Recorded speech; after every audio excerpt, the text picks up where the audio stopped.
নমস্কার বন্ধুরা, আশা করি সবাই ভালো আছেন। তো আজকে আমি যে বিষয় নিয়ে কথা বলবো, বিষয়টি খুবই দুঃখজনক।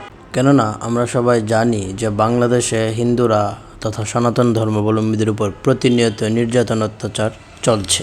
সেই ক্ষেত্রে শুধু বাংলাদেশের সংখ্যাগুরুরাই বাংলাদেশের হিন্দুদের উপর অত্যাচার করছে তা কিন্তু নয়, বরঞ্চ আমরা দেখতে পাচ্ছি যে বর্তমান বাংলাদেশ সরকার এবং তাদের প্রশাসন এবং তাদের সমস্ত কর্মকর্তা মিলে হিন্দুদের উপর অত্যাচার নির্যাতন করছে এবং তারা বিভিন্ন ধরনের কুৎসা হিন্দুদের বিরুদ্ধে রটনা করছে।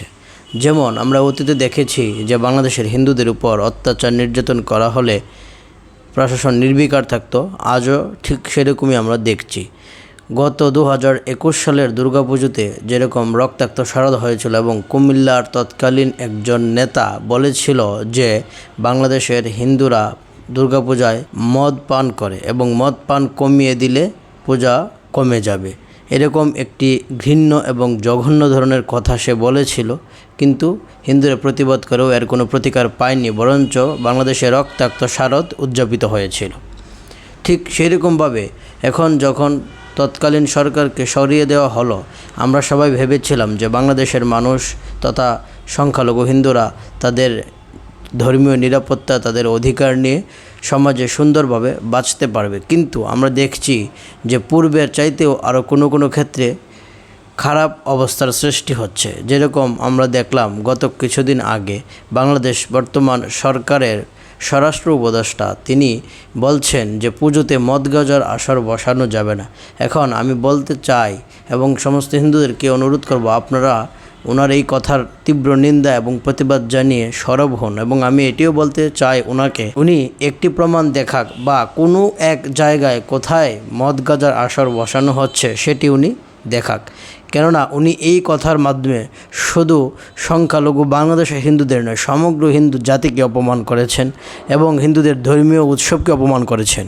এরকমভাবে তো প্রতিটি মতাবলম্বী সমাজে এরকম অনেক ধরনের কার্যক্রম করা হয়, তাই বলি কি সেই মত পথ খারাপ হয়ে যায় এবং সেই দোষ কি ওই মত বা পথের উপর পড়ে?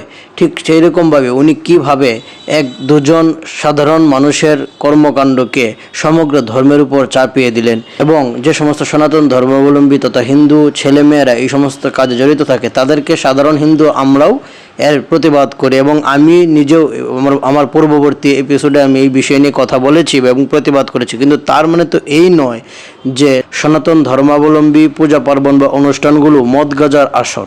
উনি কিভাবে কোন সাহসে এই কথা বললেন যে বাংলাদেশের হিন্দুরা পূজার নামে মদ গাঁজারের আসর বসায়? উনি একটি প্রমাণ দেখাতে পারবেন? তারপরে উনি কি বলেছেন? উনি বলেছেন যে সন্ধ্যার আগে প্রতিমা বিসর্জন দিতে হবে। এই কথা বলার অধিকার ওনাকে কে দিয়েছে? কেননা আমরা সনাতন ধর্মাবলম্বী মানুষরা আমাদের সকল কার্যক্রম তিথি নক্ষত্রের অনুসারে করি।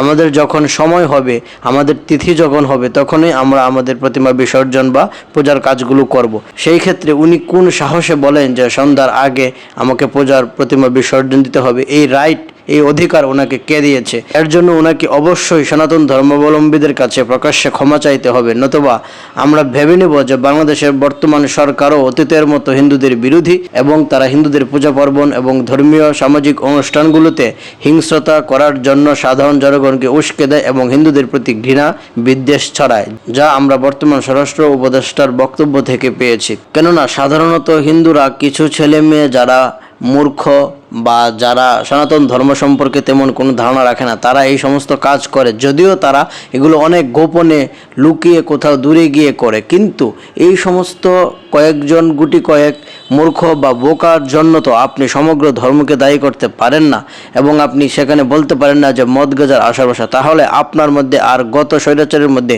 কোনো পার্থক্য নেই। তাহলে আমরা বুঝে নেব যে হিন্দুদের বেলায় বাংলাদেশের সমস্ত সরকারই এক, তারা হিন্দু বিরোধী, তারা হিন্দু বিদ্বেষী, তারা চায় না বাংলাদেশে হিন্দুরা থাকুক এবং বাংলাদেশে হিন্দুরা তাদের পূজা পার্বণ ধর্মীয় অনুষ্ঠান সাবলীলভাবে পালন করতে পারুক। তাই আমি অনুরোধ করব আপনাদের সবাইকে এর বিরুদ্ধে তীব্র প্রতিবাদ গড়ে তুলুন এবং স্বরাষ্ট্র উপদেষ্টাকে তার বক্তব্যের জন্য অবশ্যই ক্ষমা চাইতে হবে এবং ওনাকে বলতে হবে এই সমস্ত অনধিকার চর্চা যা উনি হিন্দুদের উপর জোরপূর্বক চাপিয়ে দেওয়ার চেষ্টা করেছেন সেগুলো উনি প্রত্যাহার করে নিয়েছেন, নতুবা আমরা ভেবে নিব বাংলাদেশ বর্তমান সরকারও হিন্দুদের বিরোধী। তো আমি আশা করব আপনারা আমার কথাগুলো ভাববেন এবং আপনারা সবাই সচেতন থাকবেন, কেননা এই সমস্ত লোকেরা হিন্দুদের পূজা পার্বণে বাধার চেষ্টা করতেই পারে। তো আমি আশা করব আপনারা সেই বিষয়ে খেয়াল রাখবেন। আজকে এই পর্যন্তই, কথা হবে পরবর্তী এপিসোডে। সেই পর্যন্ত ভালো থাকুন। ধন্যবাদ সবাইকে। নমস্কার। ওম শম।